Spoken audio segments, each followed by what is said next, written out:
ดีค่ะยินดีต้อนรับเข้าสู่ Bangkok Off Stage Podcast ไทยอังกฤษรายการแรกที่จะพาไปเจาะลึกแวดวงศิลปะการแสดงในกรุงเทพ Hello and welcome to the Bangkok Offstage podcast, the first bilingual podcast on the Bangkok performing arts scene.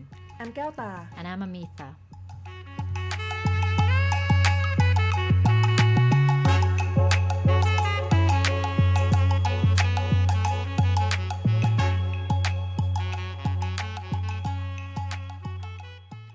Welcome to the first episode of the second season of Bangkok Offstage. Before we introduce our guests, we want to tell you a few things about the second season first. So, we're no longer going to be a weekly podcast. Instead, we're going to be releasing a new episode every last Thursday of the month for 10 months, or until November this year. Another thing is I'll be traveling a lot this year, so there'll be episodes where I may be recording from outside of Thailand by myself, episodes where you'll hear from the both of us like this one, and episodes where Anne will be by herself. Yes. But don't worry, our content will still be related to performing arts in Bangkok in one way or another, and the two of us will still be working together to come up with questions and ideas for the season.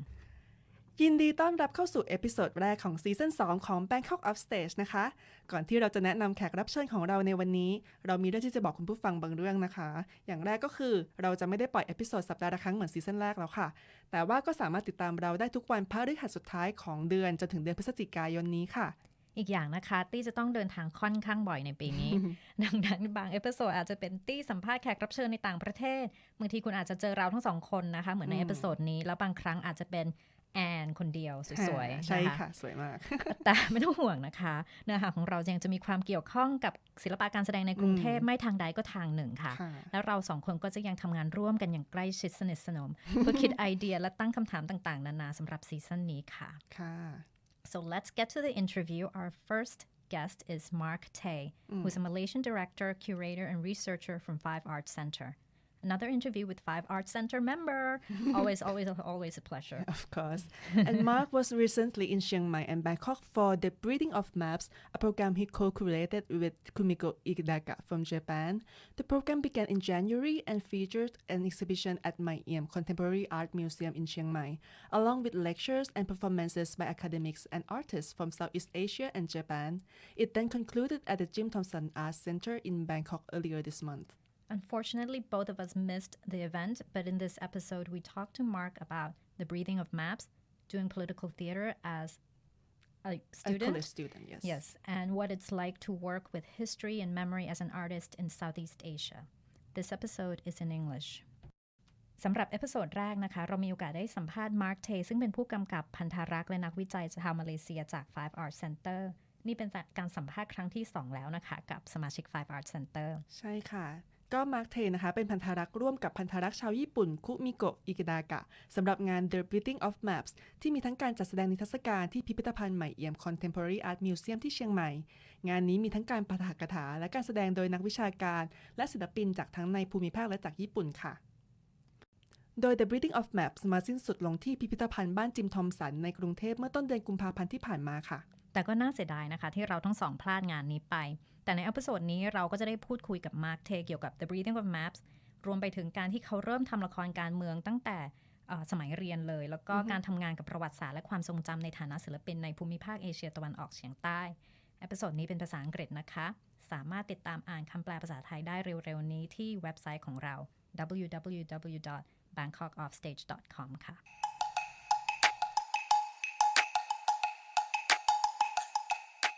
Welcome to Bangkok, Mark Teh, and welcome to Bangkok Offstage. Thanks for having me. Welcome. So let's get started. The first question, let's talk about the breathing of maps, why you're here on this trip, partly of why you're here on this trip. Can you talk a bit about, so it just concluded in Bangkok on February 1st at the Jim Thompson Art Center. Correct. And so what was it like working on that project as a curator and, you know, continuing the project from Japan to Thailand? Yeah, so it's a really intensive project that we did up in Chiang Mai and then coming down to Bangkok.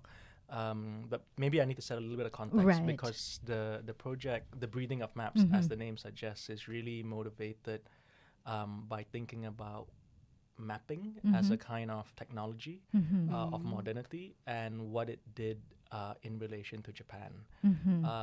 So when I was invited to co-curate this project with Kumiko Idaka in 2018, we began in Japan, and it just so happened that 2018 was the 150th anniversary of the Meiji Restoration. Okay. So there was lots of reflections about what did it mean to be modern in Japan, what did it mean to open up the borders, and so we were thinking a lot and critically about this kind of topic, you know. And of course, 1868, the 150 years ago from 2018, coincidentally was also the year that Emperor Meiji and King Rama V ascended to the throne. Okay. You know, so one of the conceptual compasses for the project that we thought about was Ajahn Tongchai Winichako's Right. Siam map. And of course, in this book, he talks about the geobody Right. and how it might relate to thinking about borders, how it might, and how we begin to naturally assume that these borders make up the nation state, you know. So the borders make a logo, they make a kind of metaphor of the nation, and it ends up being a metaform that maybe imprisons us. So what we did in Japan, long story short, was we took Ajahn Tongchai's concept and we applied it to Japan instead. Oh, okay. So we organized an exhibition and a series of events where we invited artists, researchers, historians, sociologists over 3 months to present how their work or their perspectives might friction against the personal and the national. And every week for this 3 months, we had one live event, lecture performances or talks or workshops where someone talked about the ideas of mapping, migration, modernity, and so on and so forth. So to kind of bring it back to Chiang Mai, after we started the project was a little bit nerve-wracking, Right. As you can imagine, because of course Ajahn Tongchai's work is very well known here. Yes. So it went well. I assume, you know, in the past week we had lecture performances by Ajahn Chanvit Kasatsiri, directed by Kange Muvilai Yes. from B-Floor B-Floor, Theatre. né? Yeah. And also tours, or well, you know, kind of like tours of Sankampang, which is where the Maiiam. venue Maiiam is, by Gridia Gawiwong, the curator, and a whole series of lecture performances by Southeast Asian artists like Ho Rui An, Ho Zun Yen, Erwan Ahmad, and Tita Selina, who were here at BIPAM, I think, Yes. the last 2 years. So, you know, getting to think about the region, getting to think about how do our existences friction against territory that are official. So this was what the kind of project was about, and it was really good to bring it back here. Yes.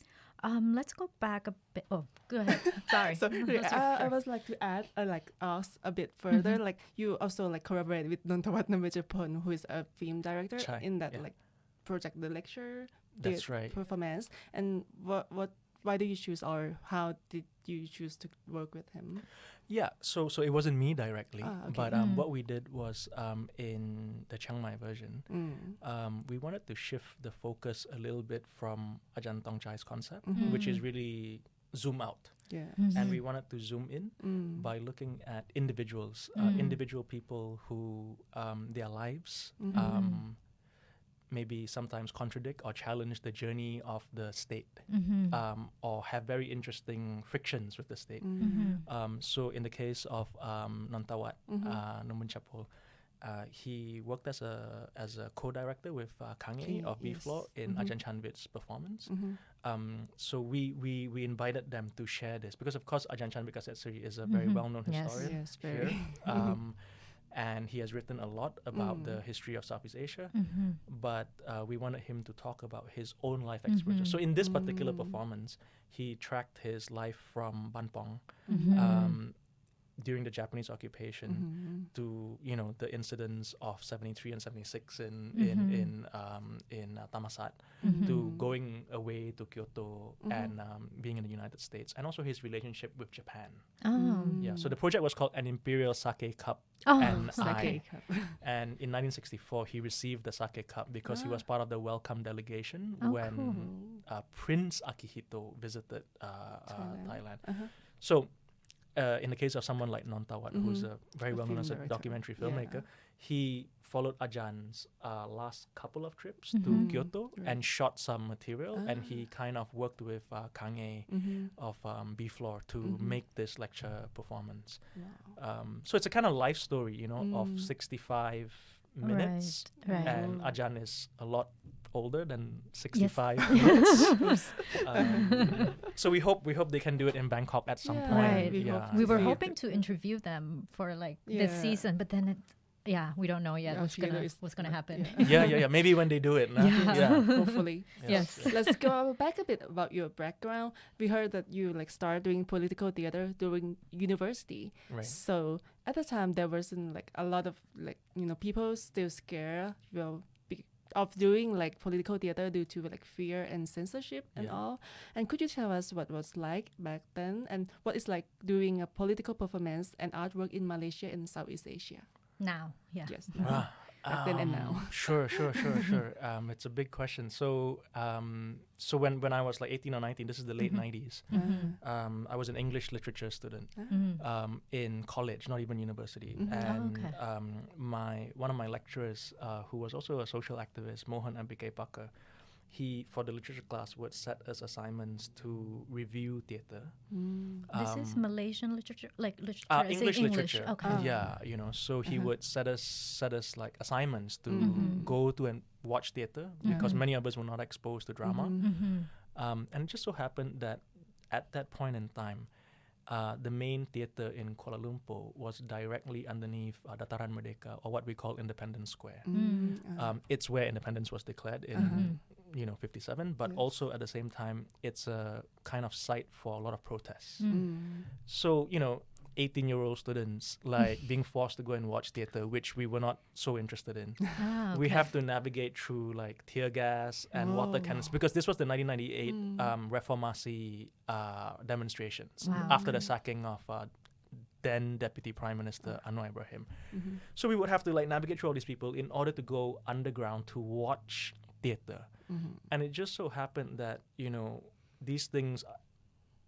these things became very apparent to me very quickly that, above ground we were engaging with political performances, but underground we were dealing with, for lack of a better term, like artistic performances. But the performances that I was watching at that time were really also quite political. So these were performances by companies like Instant Cafe Theatre, people like Namron, Five Arts Center, which I eventually became a member of. And it was really inspiring to kind of make these connections between what was above ground and what was underground, and that this notion of performance is very performance, protests, who is an audience, who is an actor, is very permeable. So this is really how it started, and I became very interested to work in performance. If you talk about maybe now, I guess it's quite, I don't know, it's quite wide, because what is considered political theatre now is actually really wide, So in KL today, and in Southeast Asia, I guess there's trends come and go, right? So there's a lot of like work that is kind of more physical or more post-dramatic. But I think what is interesting is that for me anyway, the most interesting works are the works that are trying to deal with the inconvenient histories of 30 years ago, 40 years ago, 50 years ago.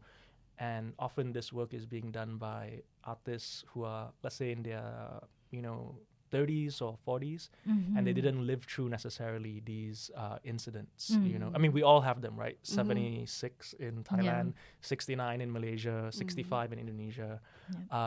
So this work is, I'm paying a lot of attention to this work because it's surfacing, and it seems to be a kind of generational motivation to explore these kinds of ways of working. And how did you join the Five Arts Center? How did I join Maiiam Center? It was really simple. After we finished college, we needed space, and they needed people to help with front of house or stage management. So we just made a deal, and they said, "Look, why don't you guys come and help us out, and then you can use our little studio for free." And that's on the very practical level how it started. But of course, sense of like, I don't know what you call it, like, you know, like energy or politics or sense of the kind of work that they were doing really resonated with me. And especially at that time. So it was very easy for me to just become a member of Five Arts. And how did it form you as an artist? Like for how many years now? More than 10 years. I don't know, yeah. Maybe almost 20 years I'm now a member of Five Arts. Yeah. Oh my gosh. How did it form me as an artist? I think because the Five Arts Center in the 80s and 90s was really known as an artistic collective that was formed because of a kind of post-colonial consciousness. You know, they wanted to do local works. They didn't want to do this kind of Western modes of theater making, whether in content or in form, because that kind of work is always a bit aspirational. You know, like you kind of. What do you mean aspirational? In the sense of like wanting to be like something else in the West. Ah, okay. Yeah, you know, and I could really resonate with this kind of desire that the members of Five Arts Center had. So I think that has really kind of been a very key part of my work. And of course, secondly, it's just the very simple notion of working as a collective. You know, today in 2020, there's 14 of us, you know, from people in their 20s to people in their 60s. It's not the easiest way to work. We don't have artistic director. We are constantly going in multiple directions at the same time. So that means we are not so efficient. We have a lot of arguments. But basically, we discuss quite seriously what kind of art making, what kind of politics making, and the line between one and the other is not always clear in terms of how we want to exist as a group goes. So that I think is very important because you know, there's this idea of prefigurative politics, right? Like the future is not something that you have to create in the future. The future is something that you create now. And the way of working of Five Arts Center, at least for me, I enjoy it because we are trying to negotiate all these different directions. We're trying to negotiate all these different ways of thinking in the present. And we just do what we can with the resources that we can. If that makes any sense. It makes sense. So do you see any like progress of the Five Arts Center since you joined? Progress. Yes, like everyone's gotten older, nah? including you. Yeah. Progress, like how? Like how how it contributed to, you know, the performance art scene there. Okay. Do you see that? Sure. Yeah. I mean, you know, maybe I'm not the best person to talk about this because like we shouldn't boast about our work, nah?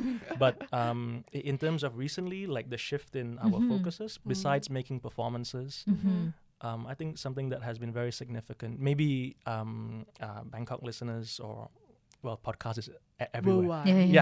Might know that recently, 2 years ago, we changed our government for the first time in 61 years in Malaysia. So a big focus has been advocacy. And someone that you've interviewed before, like Jim Thompson, she's part of the wing of Five Arts that's really looking at advocacy. How can we affect policy in relation to art education, transparency in arts funding, because the previous government wasn't very transparent and quite corrupt in terms of how it was doling out money. And also the third area is looking at freedom of expression. So for example, that's one area that we are very much focusing on now. Another area that has developed in the last few years is really looking at archival documentation, publication of you know, existing performing arts practice. But I feel that not just within Five Arts, out correct, in Malaysia. Correct. So for example, we have an archive that's called the My Arts Memory Project, where you can go and check out the website, and there's, you know, stuff from 1950s to currently uploaded about Malaysian theatre, and soon I think they're opening up a section on Malaysian dance as well. You know, so old programs, photos, some articles that you can get. There's also another archive on arts education from the 1970s onwards.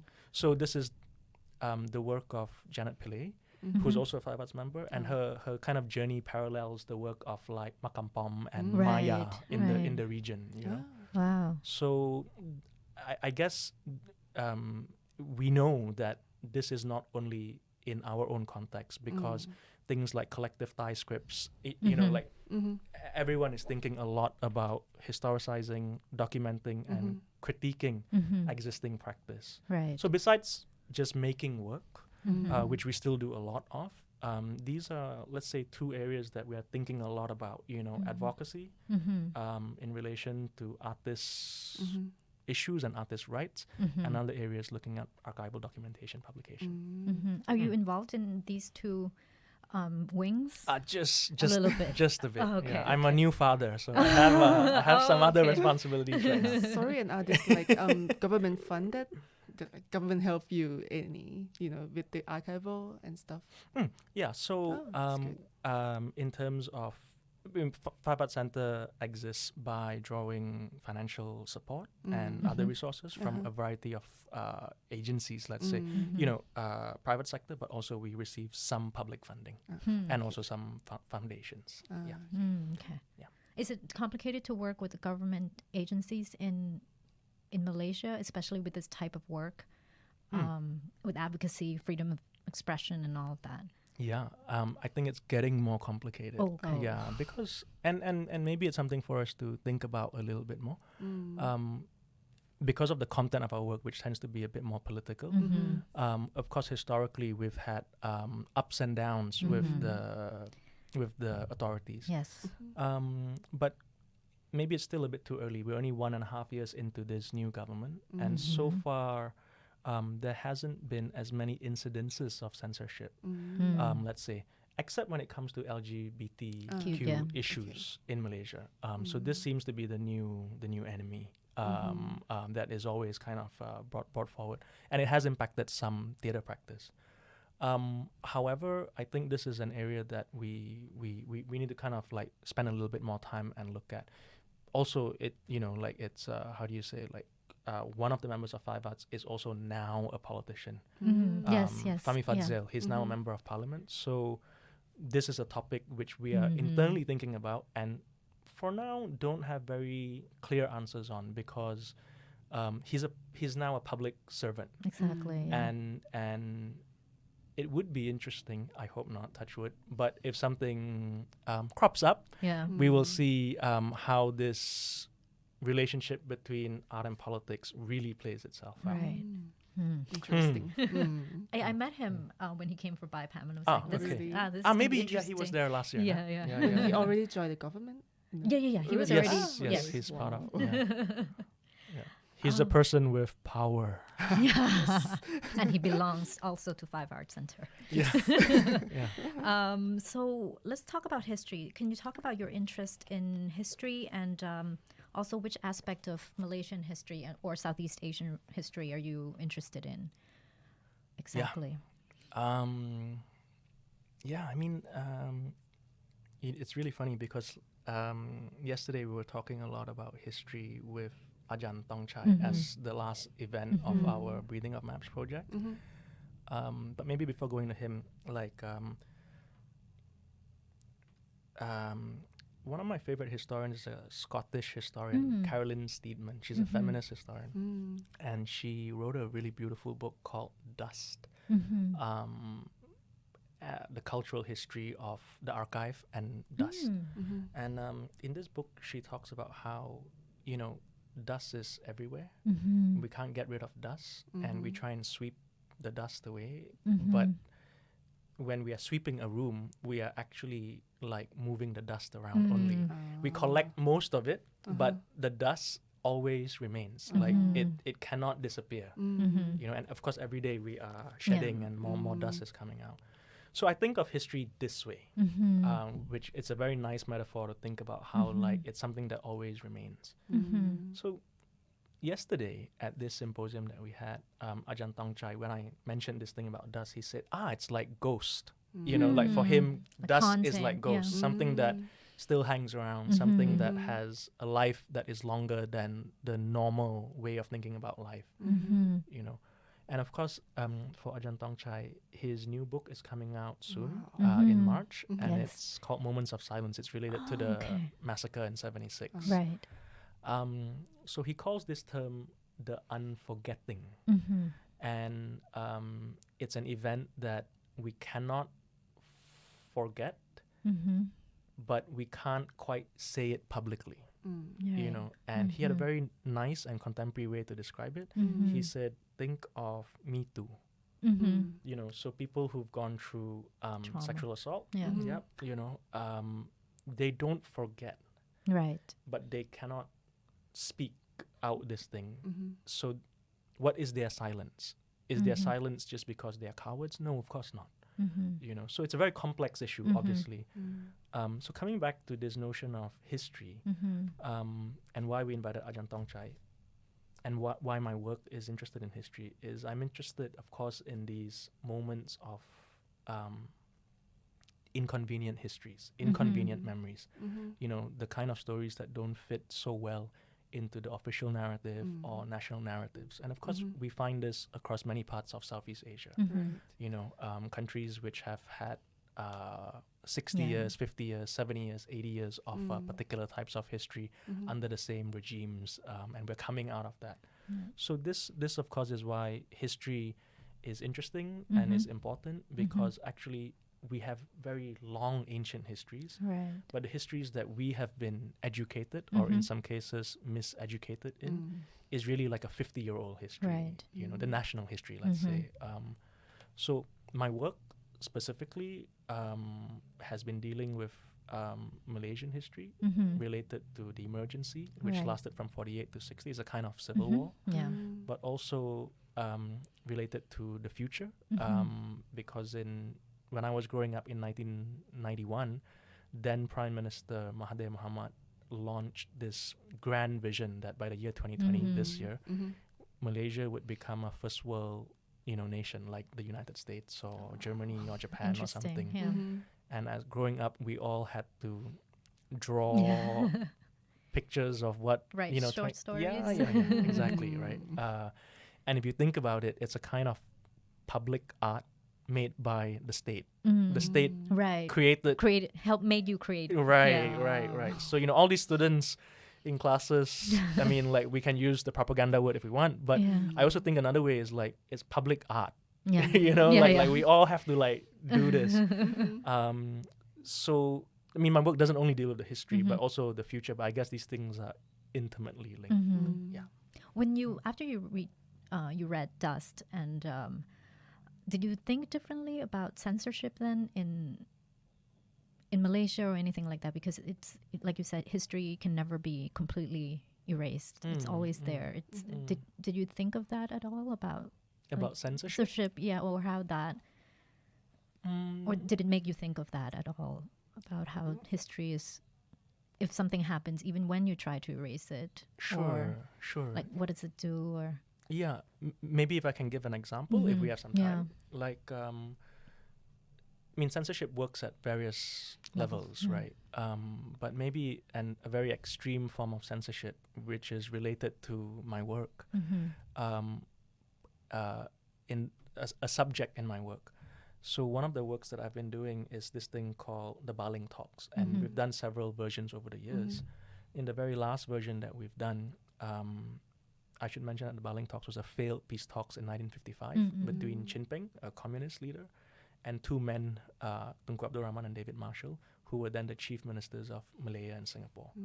So we read the transcripts of these talks in public. They are publicly available document, like we didn't invent it. And they debate, you know, nation, loyalty, freedom, independence, belonging, citizenship, blah, blah, blah, blah, blah, all these important national topics.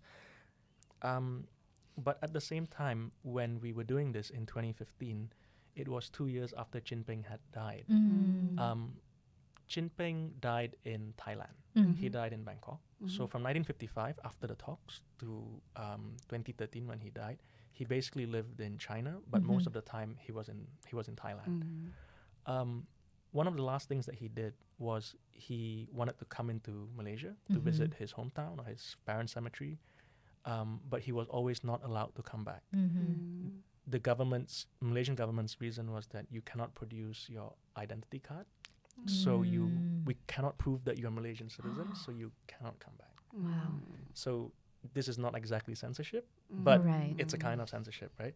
So one of the things that he did before he died that was remarkable, and it's both poetic and political, I think, was he said, okay, I cannot come back, but maybe when I die, my friends can take my ashes, my dust, you know, and go back to my hometown and spread it in the cemetery where my parents are buried, right? So of course this created a big panic, and in 2013 when he died, Malaysian army and police put people at the border just to block just to block, to check people's bags, you know, to make sure no one is blowing like something across. But we can think of, you know, pollution and virus and all these kinds of things into it, right? And so this is very powerful metaphor for me to think about censorship. So not just censorship, like I ban your work. You know, I ban your article, I ban your film, but like I ban your existence, I ban your presence. And this is really remarkable. And so for one of the projects that I do with the Baling Talks is to read the Baling Talks and in between have the performers talk about how they see Jinping and how this public enemy of Jinping has been created by the Malaysian government and also the British government before that. So to think about censorship and how censorship also changes from 50s to 80s to now. Yeah. And it's a very long answer, I'm sorry. No, don't worry. Yeah. You do, like you said before, your work deals a lot with history and memory and all of that. What do you think art can achieve with history vis-a-vis the public, you know, versus what academic work or being a historian can't? Maybe because it's just happened and it's very fresh for me. You know, like well-known historian Tong Chai Winning yesterday said at the symposium with us that he wished at some point that maybe he could be an artist. But he said he's artless. But he said art is very important to him because art shows us another way otherwise for imagining, for going beyond just what is possible and what is supposedly rational. So of course this is very powerful and it resonates a lot with I think the work of many artists, and that it came from a well-known historian is important. But I guess in terms of thinking about it more directly, I do think it's that, you know, like I see right now a resonance across Southeast Asia between different people who are working to think about these difficult histories. Right. And often these artists, they're in visual arts, they're in theater, they're in film, and other arts, literature as well. They are often looking at the ambiguities of these histories, you know, and we can delve into these ambiguities. We can delve into these kind of like gray spaces and very problematic spaces. Sometimes because we didn't live through them or experience them. So there's another academic, Joan Gibbons, who has written a lot on contemporary art and memory, and she calls this kind of generation of artists like post-memory artists, people who are never lived through the events but construct identity or these events in their work, you know, not as primary witnesses. So they provide another perspective, you know, they provide maybe a more zoom out perspective. Yeah, and I feel like this is what, how do you say, art can do. You know, to show other ways, to show other imaginations, to let contradictions exist together, which historians tend to want to resolve. Yeah.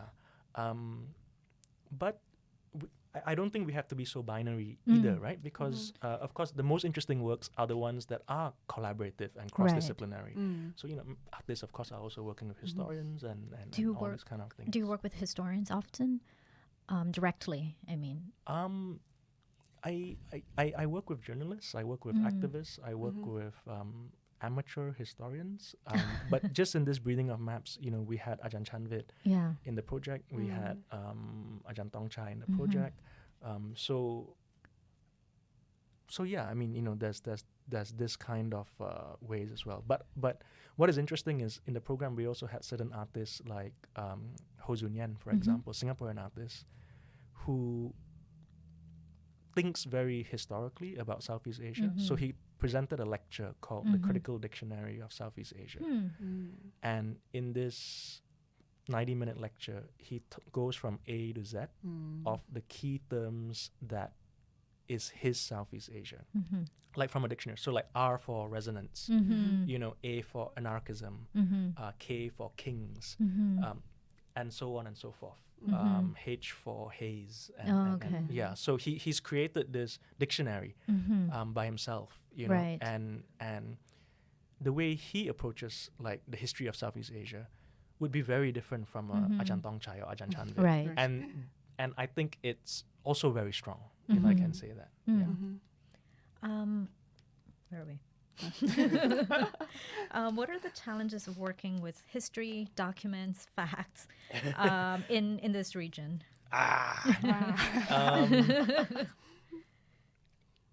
It's always with people, no?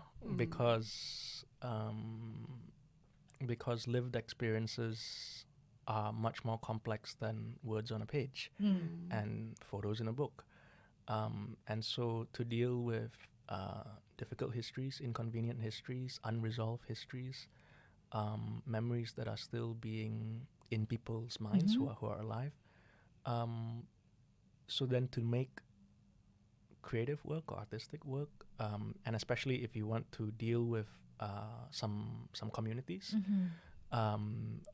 as like interviews and things like that, we cannot just be dealing with it as a kind of aesthetic issue, right. but it's an ethical issue as well. So there are many layers to kind of think about how we want to approach this.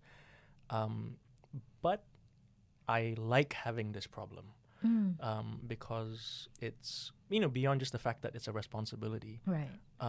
It's also, as we said before, allows us to complicate, well, what is memory and what is history?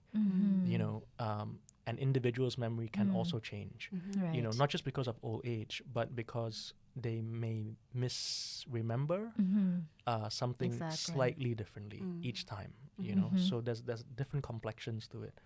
So the most complex thing, but I would say also the most pleasurable thing in working with history and memory is working through these people. So oral history. You're dealing more with oral history as well as documentary when you do documentary theater, or Sure, yeah.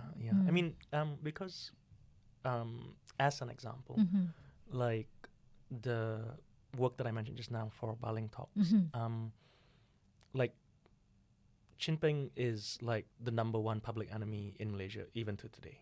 Okay. Right. So in talking about him, the 3 or 4 performers, they have to be really clever and careful in terms of how they are talking about him in relation to how they see he's been manipulated by the media or across time. But also in some cases they take some risks and reveal the fact that one of them went to his funeral, and that is a big deal. And another one of them actually interviewed him for 8 hours. So this kind of complexity, hopefully it's something that we can share with the audience during the course of a show, and the audience can understand that like this topic, this notion of a public enemy can be looked at from more than the usual angles.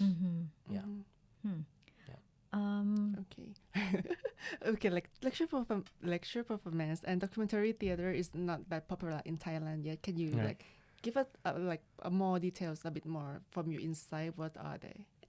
I mean, it's quite new for me also, this lecture performance thing, but I think it maybe is coming initially like more from, how do you say, like visual arts practice, so artists who are working more conceptually and wanting to like articulate their work, but of course I mean, once we leave the so-called art world, we can also think about like TED Talks and, like political speeches. And so this is not teaching, is a form of lecture performance. So this is not uncommon, I feel, to society at all. On a very economic level, lecture performance usually features one or two people. It's cheap. And a file. Yeah, exactly. And I guess if you want to talk about documentary theater, of course, like in Europe, they have this kind of tradition going from Piscator and Brecht in Germany, where, these guys kind of collage like the daily news into their theater, and so you're always zooming in and out as an audience, like what is on stage, and in the subtitles, like, Hitler is moving along, and so you make these connections between what is national and in the theater, what is inside and outside, and this kind of modes of alienation, right, that Brecht was always talking about. But I guess in the work that I do, because it's hard for me to talk about documentary theater more broadly, basically the way I look at it is I work with a subject matter, let's say the emergency or Vision 2020, as a topic. We find as many documents as we can related to this thing. We often call it mapping, and then we pick certain coordinates that feel particularly interesting to us, and they're not always the coordinates that we initially thought. We kind of drift, and like something that we didn't think was important, we get sidetracked, becomes important. And then I try and work with not so much actors, but actually people who are, as I mentioned, journalists or lawyers or activists or historians, basically a kind of so-called expert or a kind of someone with a strong experience on this topic, and then find ways to work with them to share their story or perspective or experience.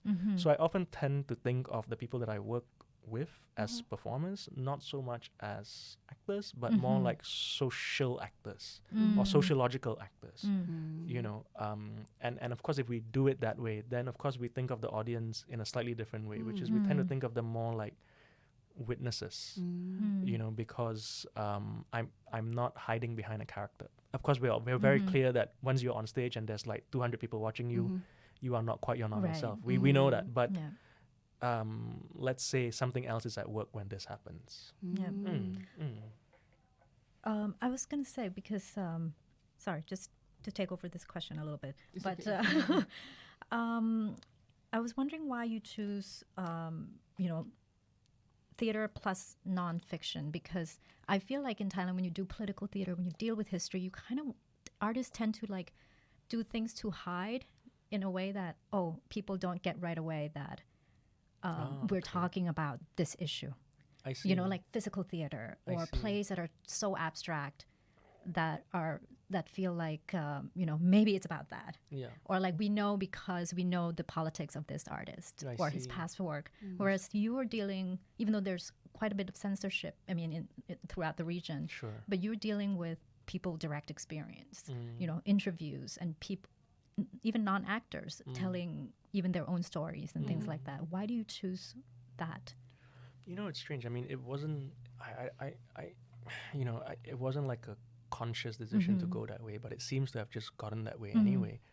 But I think one of the important things, I guess, is providing evidence.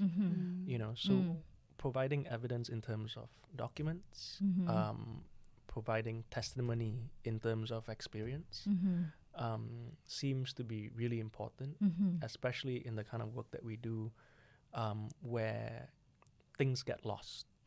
Histories get lost, histories are marginalized.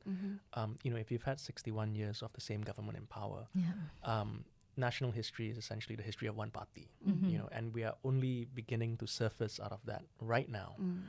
So the necessity to provide evidence, or if you like, counter evidence, I don't mind calling it that, to show that things exist, experiences exist, things exist, objects exist, against this kind of forgetting, that we have a lot of in society, to recover back some of these things from the margins is really important, So of course, for example, then the work about the emergency that we do is about recovering the fact that, there were many paths that we could have gone through to become independent. Not only the path of the last 61 years. There was a leftist path, there was a communist path, there was an Islamist path, there was a regionalist path. Some parts of the Malayan intelligentsia at that point wanted to be part of Indonesia. So it's to recover these things that we are obviously always more multiple and complex than just this one version. Right. That there were these other options and these ideas. Correct. And I think, of course, I'm not so familiar with the Thai theatre scene, but in our work we try and mine this area, and to show these kinds of contradictions and complexities. I mean, it's not always easy, obviously. And the other flip side is to kind of remind people, right? Because Vision 2020, I grew up with 2020. The last prime minister, before he was voted out, 3 years ago had proposed 2050. But it was all the same aims. We'll become a top 20 country by 2050, blah, blah, blah, blah, blah. What does that even mean? Yeah, top exactly. 20. Exactly. Yeah, exactly. So that's precisely the project. According to Monocle or? Perfect, which indicator do you want to use? UN, Monocle, whatever, right? So, but, some people had forgotten that we had this future from the past, 1991, that we wanted, and if you put them side by side, it's the same formulas, let's say. And it's to kind of make these connections that, hey, even our past is already very much written and set. Sorry, not our past. I mean, our future is already written and set. So how do we challenge these narratives, whether they're from the past or whether they're from the future or about the future? Right. And you said you I enjoy working with many people from the different, disciplinary. Is it difficult to work with them? What's your process? To make them understand the art?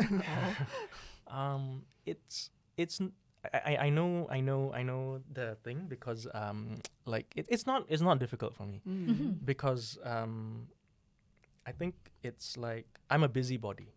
So I'm just interested in what everyone else is interested in, and then maybe we can do something together because so what that means is that I think one of the possibilities of art is to speak in different registers. We can be very intellectual and academic, or we can be very popular, and the ability to slide between these spectrums is useful. And so I like working across different areas, and maybe that's where curating more recently as a practice for me in the last 2 or 3 years is very exciting and very interesting because it allows me to go into some areas of research where I don't usually go into and work with certain people that I don't usually know, or certain contexts which are actually quite far away from me. So for example, I, as a theatre director, I probably wouldn't explore the history of Thailand so much or the history of Japan so much. But as a curator, by working with collaborators, artists, researchers, historians, then one is able to exchange and to dialogue. And what's your project about that Thailand that you just mentioned? The Japanese alcohol? First one. The Thailand first, okay? No. So this is the breathing of maps, So and the deep south, did you say? No. So in this is the breathing of maps project that we just did in Chiang Mai, and when we did it in Chiang Mai, we had quite a big Thai focus, and I don't mean that in a nationalistic way. I just mean as examples, the people that we invited dealt with personal histories and national or regional histories in very interesting ways. So if I can describe them very briefly. We got the art curator Gridia Gawi Wong, artistic director of Jim Thompson Art Center. she did a tour of Sankampang, which is in Chiang Mai, which is where she's from, and so she took us through temples, artist studios, restaurants that relate to the Yong community. She's a Yong, and in this 5-hour tour, we learn about these places and we learn how the Yong community came to this part of Chiang Mai. Yeah, so is it a performance lecture? Is it a walking tour? Is it a bus tour? We're not sure and we don't really care. You know, Ajahn Chanvit, as I mentioned, talked about his journey and his life through his career. At the same time, we had Bontatep Suksopa of Wandering Moon Theatre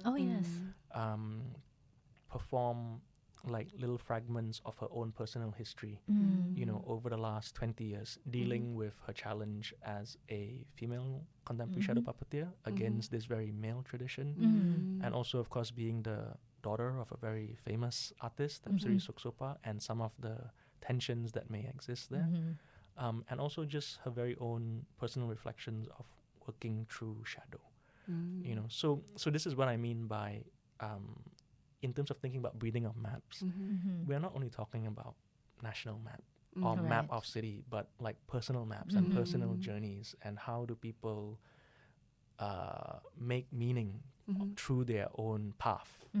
So these are just some examples of what we did in Chiang Mai in relation to some Thai artists and researchers. Just to get let's talk about your current research, the Japanese alcohol culture and the Thai rice and you're traveling through a few countries with the Japanese Peruvian artist. Yudai Kamisato. Yes. Could you tell us a bit about this project and maybe other future projects? Sure. Yes. So actually, it's more Yudai's project right now. Yeah, because Yudai is a Peruvian Okinawan artist. Okay. And he was born in Lima in Peru, and his last few theater pieces in Japan, which has toured around the world, really deals with his identity. How did his ancestors kind of end up in Latin America? You know, so in this particular research that he's doing right now, and I'm kind of like hopping onto his research, and you know, going for drinks, he's interested in this very ancient link between awamori, which is local Okinawan alcohol, and Ayutthaya, because apparently about 500-600 years ago in the 14th century, the Ryukyu kingdom, which is present-day Okinawa, they traded with Ayutthaya, and the Ryukyu sailors or traders brought back Thai indica rice back to the Okinawan regions and started producing their own alcohol, awamori. So this alcohol is only produced in the Okinawan Islands. Yeah, it's not produced anywhere else. And it's made from Thai rice. So Yudai is interested to look at these links. So, you know, from using his own identity and own history as a compass to think about migration, he's now trying to look at other things. So like alcohol, you know, or rice as a way. Yeah, it sounds better when we say like rice, when we say alcohol, but actually it's rice. You know, like people are like, oh, alcohol is interesting. They immediately want to talk to you. But it's like, oh, if we want to look at how, you know, Thai rice came to Okinawa, people are like, yeah, whatever. Bye. Yeah, so it's like that. It's like that. Yeah, And do you have like another future project? Yeah, actually, the project that I personally am working on, besides this research review, I will make a separate work related to Japan later. I have no idea what it's going to be yet, but we are researching together, making two different things. Another project that I'm doing is called A Notional History. So for this one, I return back a little bit to the emergency again.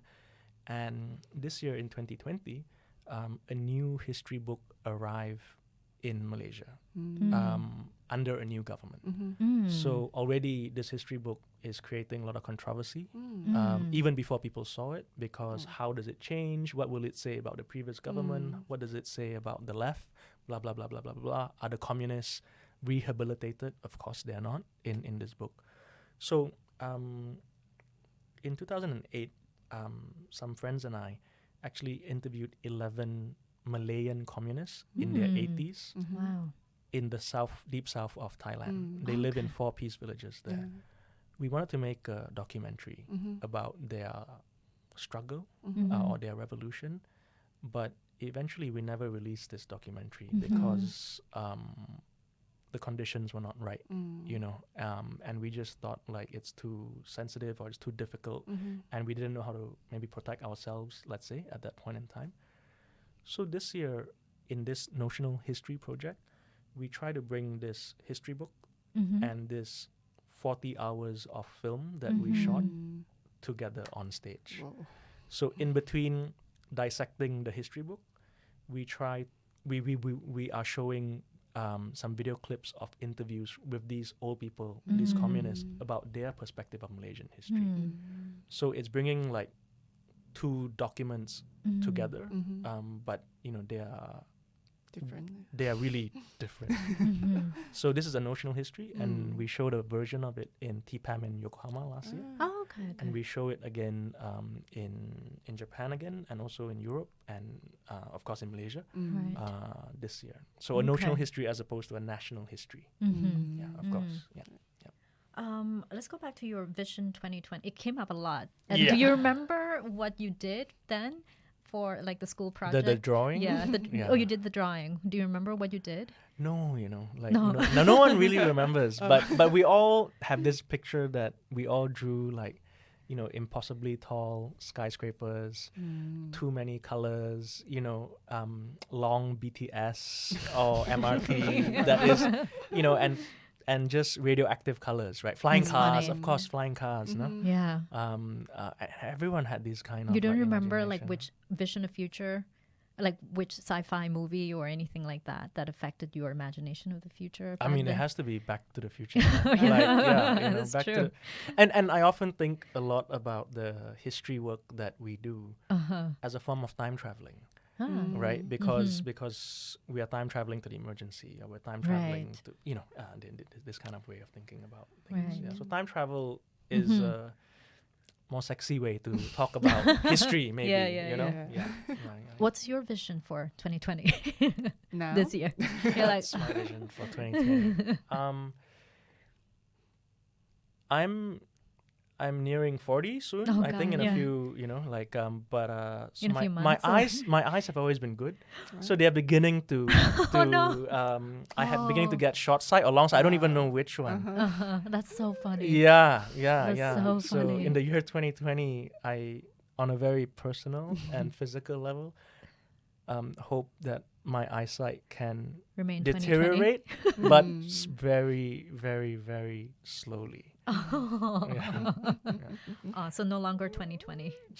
No longer 2020. You know. But if you want like a more, I don't know, like a more. No, that was a fun question, but big up one? to you. No, big one, please. That's fine. You know, I mean, like if it's a big one, let's say, is I wish we can soon skip over this period in Malaysia where we go past very quickly the Mahathir Mohamad, Anwar Ibrahim 40-year love-hate affair that we have been stuck with. You know, as maybe some audiences might know, we have a 94-year-old prime minister. You know, he was prime minister for a long time, the first time, and he's back, but so it's crazy. Yeah, we hope that let's get past this chapter of history. Let's get past it. 94-year-old. Yeah. So to the last part of our program, it's a lightning round, we Okay. call it. So it's just a very quick question of what do you prefer. We'll give you 2 options. Cool. And you have to choose one. You cannot say Why? both. Yeah. Or pass. You can or pass or Okay. neither. Okay. You have to choose one, and there's no need to say why. Okay, that's cool. So very quickly, go ahead. Okay. Don't think, just do. Yes. So the first one, Chiang Mai or Bangkok, Chiang Mai, KL or Penang, KL, jasmine rice or raspberry, jasmine rice, awamori or sake, awamori, ประดิษฐ์ประสาททอง or พิเชษกันชื่น Pradit Prasattam. Very political question there. Oh, later then. More to come. Chanwit Kasesiri or Tongchai Winichakun. Tongchai Winichakul. K. Bromley Museum in Paris or the British Museum in London? British Museum in London. Haven't been to both. But yeah. Okay. Brexit or Mexit? Brexit. Mahathir bin Mohamad or Prayut Chan-o-cha? Prayut Chan-o-cha. Chan-o-cha. Donald J. Trump or Boris Johnson? Boris Johnson. Okay. That's it. Cool. Thank you. Thank you so much for Thank being you. here. Thank you. That was really Thank fun. you. Yes, Thank you thank guys you for so much. having. No, thank you for being here. Yeah, thank you for having me. Thank you. Sorry. Thanks very much, guys. Bye. Hope to see you again. Yes, Bye. Thank you. Thank you. Bangkok Offstage is created, hosted, and edited by Gautaket Bungan and Amitha Amranand. The intro and outro tracks are Quicksand by Wild Light and Probably Shouldn't by Jay Lang. This episode was recorded at Room 508 Studio.